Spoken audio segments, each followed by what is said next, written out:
Halo, salam sehat, salam sejahtera buat semua penonton dimanapun kalian berada. Pada video kali ini saya akan bicara mengkritisi soal kasus atau pengenaan pasal makar terhadap orang yang menyampaikan aspirasi secara bermartabat. Jadi teman-teman semua yang tergabung dalam Facebook bisa ikuti saya dengan klik mengikuti. Tapi yang tergabung di YouTube juga bisa klik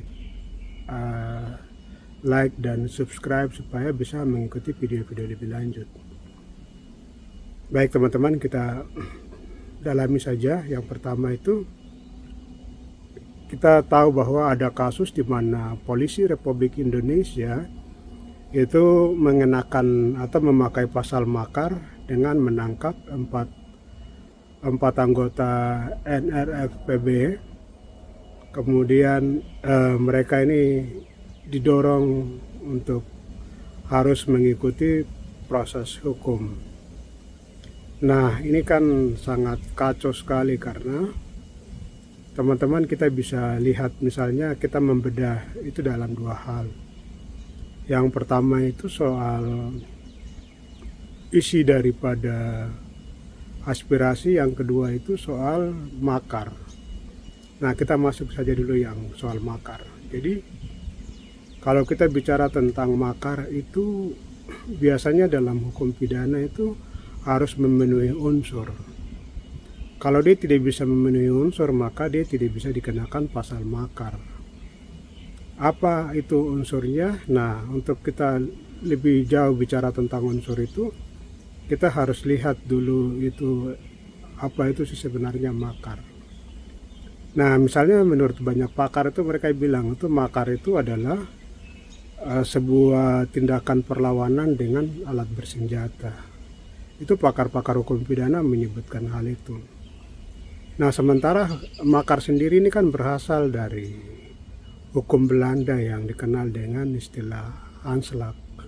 Jadi aanslag itu selalu diikuti dengan juga sama itu perlawanan dengan kekuatan bersenjata. Jadi kalau tidak ada perlawanan dengan kekuatan bersenjata itu tidak bisa disebut sebagai makar. Itu dulu. Yang kemudian baik itu dari asal kata maupun dari pengertian para pakar itu sebenarnya sama saja. Yang mau menegaskan bahwa ketika kita bicara makar itu ketat sekali. Hal yang harus kita lihat. Atau itu juga kemudian bisa akan masuk dalam unsur yang menentukan apakah sebuah perbuatan itu masuk dalam perbuatan makar atau tidak. Nah, ternyata kalau kita lihat itu dari aksi yang disampaikan itu, ini kan hanya berupa tulisan yang disampaikan. Jadi itu tidak ada perbuatan makar di situ karena mereka tidak pakai kekuatan bersenjata untuk melawan pemerintahan atau meruntuhkan pemerintahan dan segala macam. Itu tidak ada di situ, sehingga terhadap hal ini itu tidak bisa dikenakan pasal makar. Nah, pasal makar ini kan kemudian itu dicari-cari selak oleh kepolisian. Nah, tindakan mencari-cari selak, mencari-cari ini pasal-pasal yang sebagai tindakan untuk mengkriminalisasi orang sebenarnya bagian dari kejahatan hukum yang dilakukan oleh penegakan hukum. Nah, ada beberapa hal yang kemudian sebenarnya itu bisa disoroti karena ini bagian dari kejahatan yang dipraktekkan oleh kepolisian. Yang pertama itu, ini kan upaya untuk melakukan tindakan teror terhadap warga. Kemudian yang kedua, ini bagian dari upaya kriminalisasi. Yang ketiga itu kan ini bagian dari kejahatan terhadap hak asasi manusia. Nah, kita lihat sekarang misalnya kalau kita amati baik-baik, ini kan aspirasi mereka ini menawarkan ide atau gagasan tentang pentingnya penyelesaian masalah di Papua itu melalui sebuah mekanisme formal atau mekanisme yang sangat demokratis, dan itu juga ada di Pancasila, yaitu adalah perundingan. Nah, perundingan sendiri ini kan kalau di Indonesia punya nilai, value itu kan ada itu istilah musyawarah untuk mufakat. Atau misalnya kalau dalam demokrasi misalnya yang tercantum di dalam konstitusi juga sebenarnya mensyaratkan bahwa hal-hal yang berhubungan dengan demokrasi itu bagian dari ketaatan dalam penyelenggaraan negara. Sehingga kalau dua hal itu seperti itu kemudian di dalam pemahaman yang sangat ilmiah, konstruktif, berpikir dan segala macam, itu menunjukkan bahwa itu bagian dari konstitusional yang kemudian dilakukan oleh empat orang ini. Jadi empat orang ini kan mereka menyampaikan aspirasi yang menjadi keputusan organisasi bahwa untuk menyelesaikan masalah di Papua itu adalah melalui sebuah mekanisme yang namanya perundingan.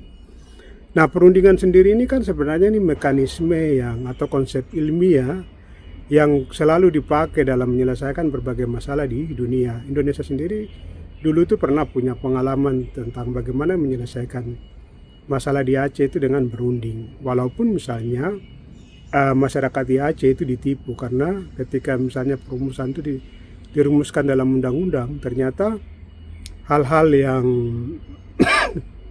yang sangat fundamental itu kemudian tidak dimasukkan. Dan kemudian orang tertipu hanya dengan misalnya agama, padahal agama ini kan bicara soal hubungan personal seseorang terhadap Tuhannya, tapi mereka tidak bicara tentang bagaimana tanah di Aceh, bagaimana sumber kekayaan di Aceh, bagaimana nyawa masyarakat Aceh, terus bagaimana penyelenggaraan pemerintahan, bagaimana misalnya hak-hak masyarakat setempat terhadap kepastian dan keberlangsungan hidup untuk 1000-2000 tahun ke depan. Ini kan tidak dimasukkan misalnya, atau tidak dipikirkan dan kemudian dirumuskan dalam sebuah undang-undang untuk hal-hal yang berhubungan dengan eksistensi dan perjalanan hidup bangsa Aceh misalnya. Ini kan sebenarnya bagian dari kejahatan dan manipulatif dan penipuan yang sebenarnya dilakukan oleh negara terhadap masyarakat Aceh. Tapi itu kita bicara soal Aceh dan ini, tapi itu hal yang lain. Nah, kita kembali lagi misalnya soal perundingan. Indonesia punya pengalaman itu tentang berunding. Artinya bahwa konsep perdamaian itu konsep yang sangat ilmiah, yang sangat demokratis, yang dipakai di dalam belahan dunia untuk menyelesaikan masalah. Nah, kan kacau sekali misalnya orang menawarkan gagasan, ide tentang pentingnya perundingan untuk menyelesaikan masalah, tapi mereka dikenakan pasal makar. Nah, ini menunjukkan bahwa orang-orang yang memakai pasal makar ini adalah sebenarnya ini kan orang-orang penjahat kemanusiaan yang ingin supaya daerah ini mengalami masalah, dan bisa saja mereka ini bagian dari turut serta dalam aktor-aktor yang terlibat langsung di dalam menciptakan masalah di tanah Papua misalnya. Karena ini kan konsep yang ilmiah, bagaimana konsep ilmiah seperti begitu kemudian bisa dibilang makar atau dikenakan pasal makar, ini kan konyol dan kolot sekali berpikirnya. Nah, ini sama saja dengan ini orang-orang yang tidak mengerti hukum tapi kemudian berpakaian hukum untuk merusak hukum. Dan orang-orang seperti begini sebenarnya itu harus dicopot dari jabatan mereka dan harus dihentikan dari institusi, kemudian mereka ini harus diproses hukum karena ini praktek-praktek kejahatan yang dipertontonkan. Nah, Komnas HAM mestinya itu menetapkan mereka ini sebagai penjahat kemanusiaan. Jadi dari aspek itu misalnya kalau alasannya karena nama organisasi dan segala macam, nah ini kan belum ada putusan pengadilan yang melarang organisasi itu. Atau yang berikut misalnya, kalau itu organisasi misalnya, kenapa dari awal itu tidak ditangkap aktor-aktor yang terlibat dalam organisasi itu misalnya. Atau misalnya kenapa itu tidak dipaksakan untuk harus tetap dibubarkan dan petinggi-petinggi organisasi misalnya ditangkap misalnya, atau pokoknya ada hal-hal lain yang bisa diperdebatkan sebenarnya. Nah, ini kan satu hal yang sangat lucu sekali yang kemudian dipraktekkan oleh polisi Republik Indonesia yang ada di Papua, dan ini menunjukkan kedunguan dalam institusi kepolisian. Nah, sekarang ini kan kalau Kapolda itu tidak menindak tegas misalnya Kapolres yang mendorong proses hukum ini, itu berarti Kapolda ini juga harus dicopot. Atau misalnya kalau Kapolda itu juga kemudian Kapolri itu membiarkan itu, ini kan berarti ini kan kejahatan tersistematis. Ini bagian dari, bisa saja masuk dalam kategorisasi pelanggaran HAM berat karena ini tersistematis kan, kemudian ini sangat masif karena semua orang akan mengalami hal yang sama, tidak memandang umur.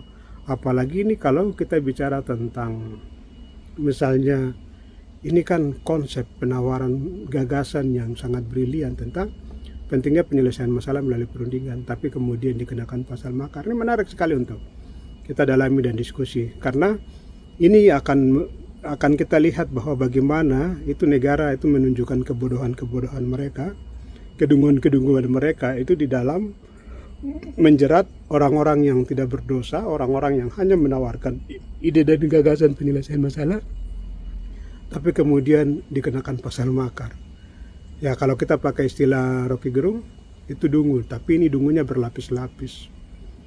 Mari teman-teman, kita beda bagian ini, kita dalami bagian ini, dan mari kita sama-sama tertawa karena polisi menunjukkan kedunguan mereka.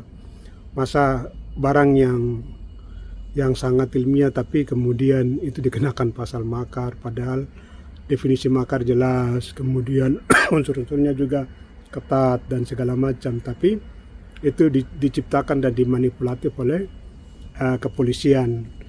Jadi kalau kita bicara demi hukum dan demokrasi, itu 4 orang itu memang harus dibebaskan tanpa syarat, dan polisi Republik Indonesia itu harus minta maaf kepada 4 orang itu, dan kemudian kemudian mempertanggungjawabkan perbuatan-perbuatan yang sangat jahat itu terhadap 4 orang itu, karena bagaimanapun 4 orang itu harus dibebaskan dan direhabilitasi nama baik mereka, dan polisi itu harus mampu untuk membayar semua kerugian-kerugian daripada